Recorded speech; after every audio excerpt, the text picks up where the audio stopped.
बिस्मिल्लाहिर्रहमानिर्रहीम। अस्सलाम वालेकुम नाज़रीन, आप यूट्यूब चैनल देख रहे हैं। मैं इमरान खान हूँ। पाकिस्तान में पेट्रोलियम मसनूआत की कीमतों में हर रोज़ इजाफ़ा हो रहा है। पहले ये इजाफ़ा 15 दिन के बाद होता था, उससे पहले एक और फार्मूला हुआ करता था, लेकिन अब रोज़ाना की बुनियाद के ऊपर पेट्रोलियम मसनूआत की कीमतें तब्दील की जाती हैं और ज़्यादातर कीमतें बढ़ रही हैं। एक आध दफ़ा 35 पैसे कम किया गया, लेकिन जो बढ़ाया गया वो आपके सामने है। इस वक्त जो पिछले 4 दिनों के अंदर पेट्रोलियम मसनूआत की कीमतें बढ़ी हैं, यानी 17 जुलाई को जुम्मे वाले दिन, फिर पीर वाले दिन, फिर मंगल वाले दिन, फिर बुध वाले दिन, तो ये जो लगातार कीमतें बढ़ते बढ़ते पहुंच गई हैं 4 दिनों के अंदर, मजमूई तौर पे पेट्रोल की कीमत 16.5 रुपये बढ़ा दी गई है और डीज़ल की कीमत लगभग 52 रुपये बढ़ा दी गई है। यानी आप अंदाज़ा करें, कभी 5 रुपये पेट्रोल बढ़ाते हैं, फिर 35 पैसे सस्ता करते हैं, फिर 4 रुपये 93 पैसे बढ़ाते हैं, लगभग 5 रुपये ही, और फिर 6.5 रुपये बढ़ा देते हैं। इसी तरह डीज़ल जो है वो एक मरतबा 31 रुपये महंगा किया, फिर 6.25 रुपये महंगा किया, फिर 7.25 रुपये महंगा किया और फिर 7.25 रुपये महंगा कर दिया। तो इस तरह इतनी तेज़ी से कीमतें बढ़ रही हैं।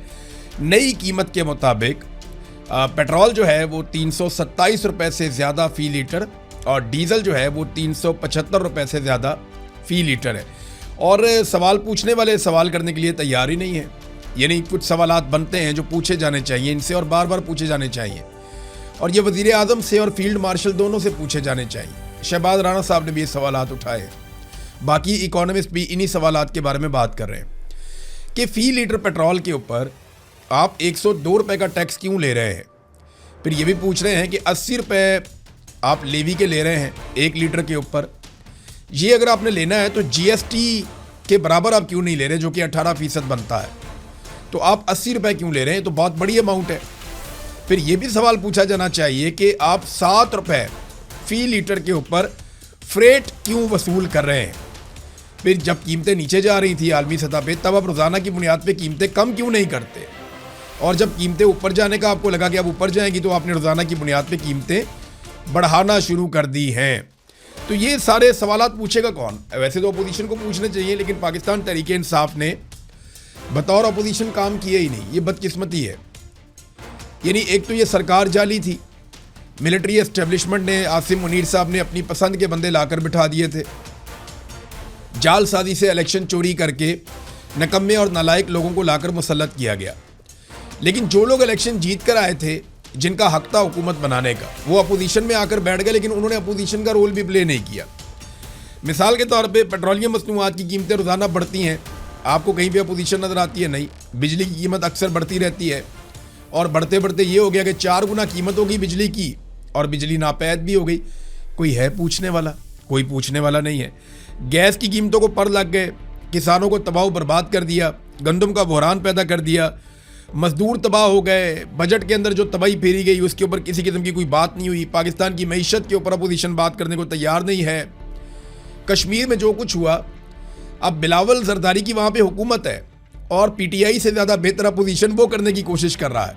यानी अपनी हुकूमत में खुद ही अपोजिशन कर रहा है, वो ज़्यादा अच्छा ड्रामा कर रहा है। और पाकिस्तान तहरीक इंसाफ सिर्फ सोशल मीडिया तक महदूद है। अमली तौर पर तहरीक इंसाफ ने आज़ाद कश्मीर के लोगों के लिए क्या किया, सिवाय इसके कि उन्होंने इलेक्शन का बाइकआउट कर दिया। फिर बलूचिस्तान में जो कुछ होता रहा, उस पर पाकिस्तान तहरीक इंसाफ की आवाज़ नहीं उठती। अभी 7 लाशें मजीद मिल गई हैं। वो जो धरने से लोग उठे थे वो बता रहे हैं कि 5 लाशें तो यहाँ पे आ गई हैं, लेकिन कोई आवाज़ देने के लिए तैयार नहीं है। रज़ादार गैंग के मामला कहाँ गया? कोई बात ही नहीं करता उसके ऊपर। अपोजिशन उस पर बात ही नहीं कर रही।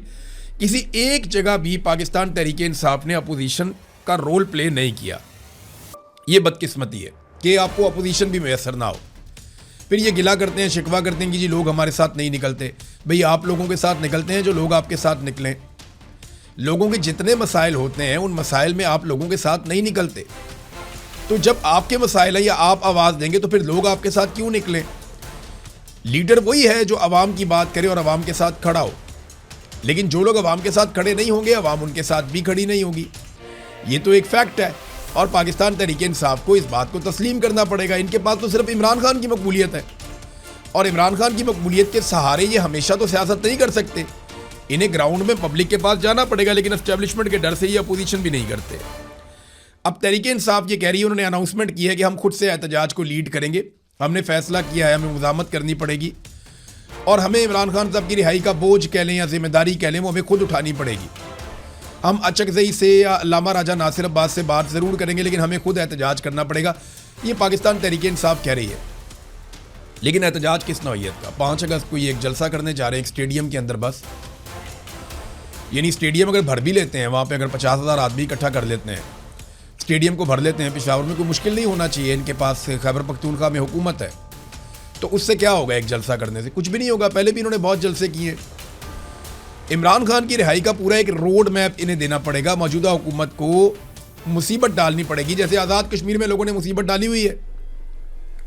अब जब आज़ाद कश्मीर में ये सारे लोग अंगेज थे, वो अपना हक मांग रहे थे, उस वक्त आप भी अपने हक के लिए खड़े हो जाते। बलूचिस्तान में भी लोग हक मांग रहे थे। हर तरफ से हुकूमत को मुसीबत डालते तो हुकूमत को जमहूरियत ज़रूर याद आ जाती, इंसानी हुकूक ज़रूर याद आ जाते। लेकिन जब भी कभी ये हुकूमत मुसीबत में होती है तो पीटीआई फ़ौरन थोड़ा पीछे हट जाती है कि ज़रा हुकूमत मुसीबत से निकल ले, उसके बाद फिर हम मामलात को देखेंगे।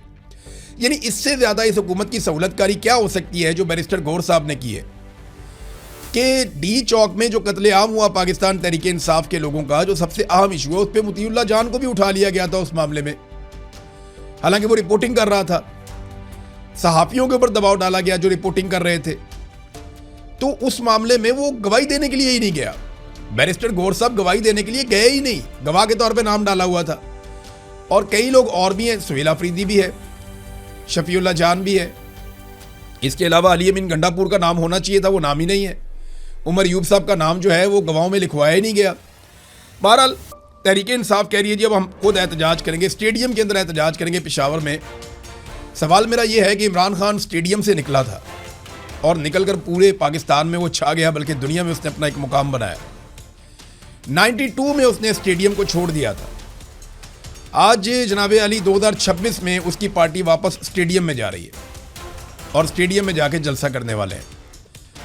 इमरान खान खुद जब बाहर थे तो इस एज के अंदर और बदतरीन मुखालफत के बावजूद, जब उनके पास ज़्यादा सपोर्ट भी नहीं थी, एस्टेब्लिशमेंट उनके खिलाफ थी, उन्होंने 50 जलसों से ज़्यादा जलसे कर दिए थे। आनन फानन वो जलसे करते थे, हर तरफ जाते थे। लेकिन पाकिस्तान तहरीक-ए-इंसाफ की नौजवान की आदत भी एक महीने में एक जलसा नहीं कर पाती। अब वो 5 अगस्त को एक जलसा करने जा रहे हैं, मेरे ख्याल में वहाँ पे तहरीक-ए-इंसाफ का आम वर्कर सुहेल अफरीदी को आईना दिखाएगा और उनके साथियों को आईना दिखाएगा कि इमरान खान को बाहर निकालने के लिए अपना अमली किरदार अदा करो। ये हुकूमत आनी जानी चीज़ है, ये सारा इक़्तिदार ये मिलता रहता है, ये तो आप एस्टेब्लिशमेंट से छीन लेंगे तो हमेशा ही आपके पास रहेगा। तो ये डर डर के आप एस्टेब्लिशमेंट का मुकाबला नहीं कर पाएंगे। नाज़रीन, हुकूमत की ज़रा तरजीहात चेक करें, ये खबर मैं आपको देता हूँ। अवाम के ऊपर महंगाई का बोझ डाला हुआ है, लोड शेडिंग कर रहे हैं, अवाम को कह रहे हैं जी आप ना बचत करें, और कौमी बचत की हमने स्कीम मुतारफ़ करवाई हुई है और ऑस्टेरिटी ड्राइव चल रही है, हमने पैसा बचाना है। और दूसरी तरफ ब्यूरोक्रेसी के लिए 1.8 अरब रुपए के नए अलाउंसेस की मंजूरी दे दी गई बजट में।